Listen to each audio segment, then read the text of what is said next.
हाँ तो नमस्कार जी। आज का इस वीडियो में हम लोग देखने वाले हैं हिंदी वर्णिका का चैप्टर 3 यानी कि माँ। ठीक ना, माँ का वीवीआई ऑब्जेक्टिव क्वेश्चन जो बोर्ड परीक्षा में हर एक साल यानी फाइनल बोर्ड परीक्षा में हर एक साल ये सब प्रश्न आप लोग को पूछा जाता है। ठीक ना, तो आप लोग इस प्रश्न को आप लोग याद कर लीजिए, नोट कर लीजिए। जहाँ भी नोट करना सभी जगह आप लोग इसको नोट कर लेना है और इसको बस याद कर लेना है, क्योंकि बोर्ड परीक्षा में इससे ज़्यादा आपको क्वेश्चन नहीं आने वाला। जो भी आपका इस वीडियो के माध्यम से बताया जा रहा है, आप लोग इससे बाहर फालतू क्वेश्चन आपको नहीं आने वाला है। ठीक है ना, तो जितना भी क्वेश्चन आपको बताया जा रहा है सभी को आप लोग फटाफट याद कर लीजिएगा।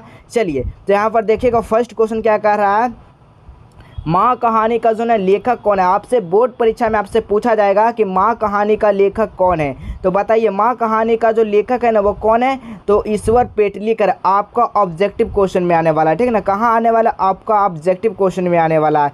चलिए अगला क्वेश्चन देखिएगा। अगला क्वेश्चन क्या कर रहा है, ईश्वर पेटलीकर जो है भाषा के लोकप्रिय कथाकार है। बताइए ईश्वर पेटलीकर है यानी माँ कहानी का रचनाकार कौन है, इसलिए ईश्वर पेटलीकर उनका जो भाषा है जो लोकप्रिय है यानी कि प्रिय से लोकप्रिय है, इसका क्या है, तो ये गुजराती है। ठीक ना, क्या है इसका, तो गुजराती आपको याद रखना। बोर्ड परीक्षा में आपसे पूछा जाएगा कि ईश्वर पेटलीकर जो है ना किस भाषा के लोकप्रिय कथाकार है, तो आपको याद रखना गुजराती भाषा। ठीक है, चलिए अगला क्वेश्चन देखिए बाबू। अगला क्वेश्चन क्या कर रहा है, देखिएगा अगला क्वेश्चन कर रहा है माँ कहानी किस भाषा से अनुदित है। देखिए ये भी क्वेश्चन पूछा जाता है कि माँ जो है ना वो कहानी जो है ना किस भाषा से अनुदित है। अगर आपसे पूछा जाए कि माँ क्या है, तो माँ एक कहानी है। ठीक है ना, बिल्कुल याद रखिएगा। यहाँ से है कि माँ कहानी किस भाषा से अनुदित है, तो बिल्कुल आपको याद रखना गुजराती भाषा से अनुदित है, बिल्कुल आपको याद रखना। अगला क्वेश्चन देखिएगा। अगला क्वेश्चन कर रहा है ना माँ कहानी के अनुवादक कौन है। अगर आपसे पूछा जाएगा कि माँ कहानी का अनुवादक कौन है और अनुदित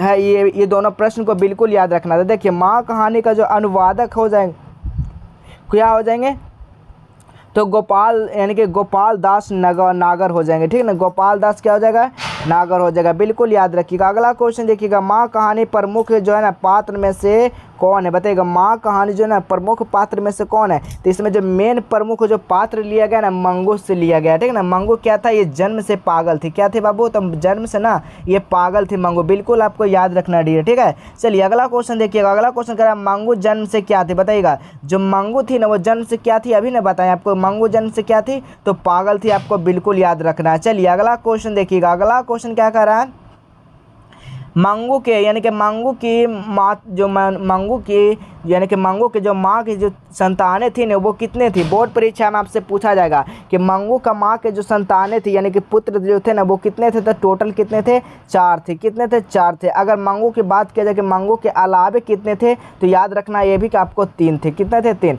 देखिए यहाँ पर क्वेश्चन है मंगू के अलावे माँ के कितने संतानें थी, तो बिल्कुल आपको याद रखना 3 थे। अगला क्वेश्चन देखिएगा बाबू। अगला क्वेश्चन कर रहा है मंगू के बड़े बहन का नाम क्या था। अगर आपसे बोर्ड परीक्षा में पूछ दिया जाएगा कि मंगू के जो बड़ी बहन का नाम था ना वो क्या नाम था, कामो था। क्या नाम था, कामो था, बिल्कुल आपको याद रखना है। ठीक है, इनके यानी कि बहन का क्या नाम था, कमन था, सुमन था और क्या था, आपको याद रखना। ये सब जो है ना बोर्ड परीक्षा में आपसे पूछा जाता है। चलिए अगला क्वेश्चन देखिएगा, कौन मंगू के अस्पताल जो है ना भेजना नहीं चाहती थी। बताइएगा मंगू जो थी क्या थी, जन्म से पागल थी, गूंगा थी, बिल्कुल आपको याद रखना। तो कौन नहीं इसको अस्पताल भेजना चाहती थी, तो इनकी माँ जो थी ना ये इनको अस्पताल जो है ना नहीं भेजना चाहती थी। ठीक है, अगला क्वेश्चन देखिएगा। अगला क्वेश्चन कर रहा है माँ अस्पताल यानी कि माँ अस्पताल को किसकी उपमा देती थी। बताइएगा माँ जो अस्पताल की जो उपमा देती थी ना वो गौशाला को उपमा देती थी। किसको देती थी, गौशाला को उपमा देती थी। चलिए अगला प्रश्न देखिएगा। अगला प्रश्न क्या कर रहा है बाबू, समझिएगा। अगला प्रश्न कर रहा है मंगू के गांव में यानी कि मंगू की गांव की कौन दूसरी पागल लड़की पागल हो गई। बताइएगा पागल लड़की जो है ना पागल हो गई। मंगू के गांव में कौन जो थी वो दूसरी लड़की ही पागल हो गई, तो कुसुम थी जो थी ये भी क्या हो गई, पागल हो गई। ठीक ना, बिल्कुल आपको याद रखना है। अगला प्रश्न देखिएगा बाबू। अगला प्रश्न कर रहा है किसने जो है ना यानी किसने पहली बार यानी कि अस्पताल में विरोध नहीं किया गया था, यानी कि किसने जो है ना पहली बार जो है ना अस्पताल में विरोध नहीं किया था, तो मंगू की जो माँ थी ना वो पहला बार जो है ना विरोध नहीं किया था। ठीक ना, बिल्कुल आपको याद रखना। ऑप्शन नंबर हो जाएगा, यहाँ पर ऑप्शन नहीं दिया गया, डायरेक्ट आपको यहाँ पर आंसर दे दिए। ठीक है, चलिए अगला प्रश्न देखिएगा, कौन सा यानी कि कौन सा यानी कि महीना माँ के लिए जो है ना यानी कि क्या हुआ, आराध्य देव बन गया था। यानी कि कौन सा महीना में जो है ना माँ के लिए जो है ना आराध्य देव बन गया था,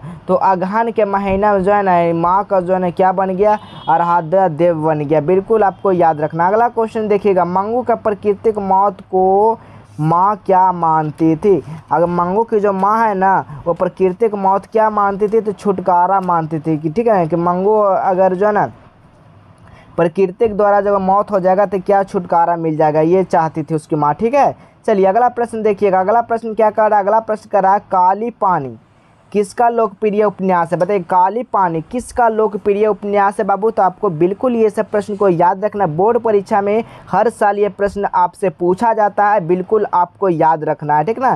तो क्या हो जाएगा इसका सही आंसर, ईश्वर पेटलीकर। क्या हो जाएगा, ईश्वर पेटलीकर। काली पानी जो है किसका लोकप्रिय उपन्यास था, तो ईश्वर पेटलीकर जी का था, बिल्कुल आपको याद रखना है। चलिए अगला प्रश्न देखिएगा, अंदर किसी को नहीं देखने जाने का नियम नहीं है।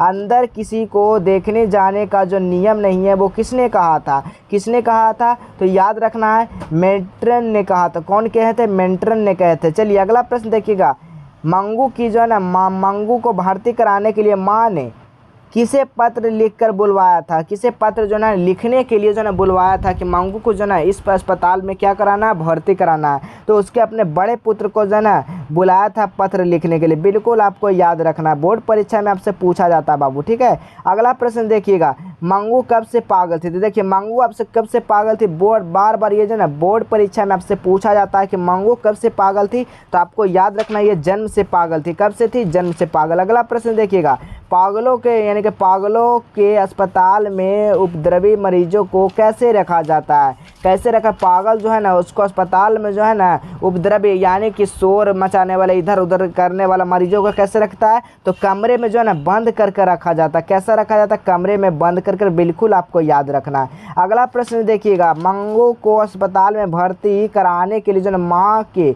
पुत्र ने किसका ऑर्डर प्राप्त किया था। तो देखिए जब अस्पताल में भर्ती कराने गए थे उसकी मम्मी यानी मंगू की माँ, तो किसका ऑर्डर वहाँ पे लिया था, तो बिल्कुल आपको याद रखें मजिस्ट्रेट का ऑर्डर लिया था। किसका लिया था, मजिस्ट्रेट का ऑर्डर लिया था। ठीक है, चलिए अगला प्रश्न हम लोग देखिएगा, अगर पहली बार अगर चैनल पे आए हैं तो चैनल को सब्सक्राइब कर दीजिएगा, यहाँ पर सारा क्लास 10th का ऑल ऑब्जेक्टिव सब्जेक्टिव सारा मिल जाएगा। अगला प्रश्न देखिएगा, अगला प्रश्न करा माँ की कितने पुत्रियाँ थे, बताइएगा जो माँ थी ना उसकी कितनी पुत्रियाँ थी, तो माँ की जो है ना 2 पुत्रियाँ थी और क्या थी, 2 लड़के था, बिल्कुल याद रखिएगा। चलिए अगला क्वेश्चन देखिएगा, अगला क्वेश्चन क्या कह रहा है समझिएगा। अगला क्वेश्चन कह रहा है रात में रोशनी जलती यानी कि जलती रहने से इसे नींद नहीं आती है, किसने कहा, बताइएगा किसने कहा, किसको नींद नहीं आती थी, तो मंगू को। मंगू को क्या होता था, रात में अगर लाइट जला हुआ छोड़ देती थी उसकी माँ, तो क्या होता था, उसका नींद नहीं आती थी। ठीक है, तो किसने कहा था, तो बिल्कुल याद रखिएगा मंगू की माँ ही ने कहा था। ठीक ना। अगला प्रश्न देखिएगा, अगला प्रश्न करा मंगू की याद में कौन पागल हो गई, तो मंगू की याद में जो है उनकी माँ भी पागल हो गई। ठीक है, मंगू की याद में क्या हुआ, उसका माँ भी जो है ना पागल हो गया। अगला प्रश्न देखिएगा, मंगू को घर से अस्पताल के लिए जो है ना गाड़ी से ले गया, कौन सा गाड़ी से लेगा, मंगू को अस्पताल में भर्ती कराने के लिए जो है ना कौन सा यहाँ पर गाड़ी का ले गया, तो यहाँ पर याद रखिएगा बैलगाड़ी ले गया। ठीक ना, याद रखिएगा बैलगाड़ी ले गया। अगला प्रश्न देखिएगा, अगला प्रश्न क्या करा, मंगू को अस्पताल छोड़कर माँ वापस घर कब आई, बताइएगा। मगर बोर्ड परीक्षा में भी प्रश्न आता है कि मंगू को जो है ना अस्पताल छोड़कर उसकी माँ जो है ना वापस आ गई थी, वो कब आ गई थी, तो आपको याद रखना है 10:45 यानी कि 11:15 बजे जो है ना उसकी माँ जो है ना घर लौट गई थी, बिल्कुल आपको याद रखना है। ठीक ना। अगला चैप्टर हम लोग देखेंगे, क्या देखेंगे, तो नगर देखेंगे। क्या देखेंगे, नगर देखेंगे, अगले वीडियो में देखेंगे नगर। ठीक ना। तो जो भी आपको ऑब्जेक्टिव बताया जा रहा सारा ऑब्जेक्टिव को आपको याद कर लेना, क्योंकि हर साल बोर्ड परीक्षा में आता है। ठीक ना, ये हर बार यानी हर साल बोर्ड परीक्षा में आता है, तो सभी को इस ऑब्जेक्टिव को याद कर लेना। चलिए फिर मिलेंगे हम अगले नगर वाले वीडियो में, तो आप लोग को उस वीडियो को भी जाकर जरूर देख लेना है। ठीक है, चलिए तो आज का क्लास यहीं तक रहेगा, अगले वीडियो में हम लोग मिलेंगे, तब तक के लिए जय हिंद, वंदे मातरम।